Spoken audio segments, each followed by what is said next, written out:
Well, when you look at the winter wonderland behind me, all these lovely snow-covered hills, we've got about 3 to 4 inches of snow here. Who would have thought that this time last week Scotland was basking in a sizzling and record-breaking temperature of around about 23.6 degrees Celsius in Aboyne in Aberdeenshire.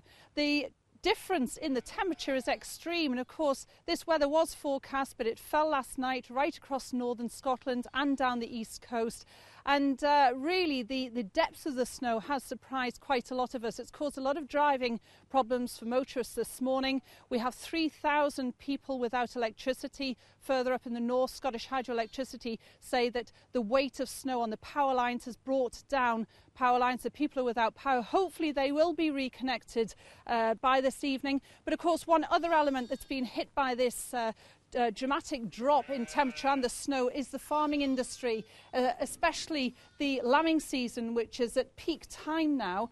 Now, Martin Kennedy, you're a sheep farmer. Just tell us how bad it got for you last night. Last night, I think it was the sleet to start with that caused the big problem. Probably about 1, 2 o'clock it came on quite heavy, and the problem is lambs can't suffer that outside for very long. The hypothermia sets in very quickly, and unless they've got some form of shelter, they really struggle and succumb to the weather, you know.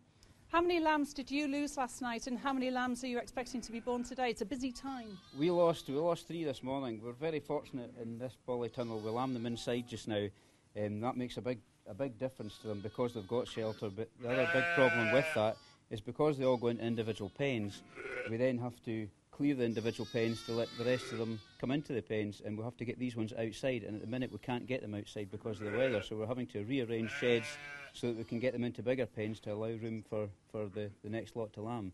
We had 25 to 30 ewes lambed in here yesterday, and we knew because of the weather and the forecast we didn't put them out. We lost 3 this morning because of the weather, and it could have been a lot worse, and I'm sure it probably is in many areas. We were quite fortunate we're not as bad as some.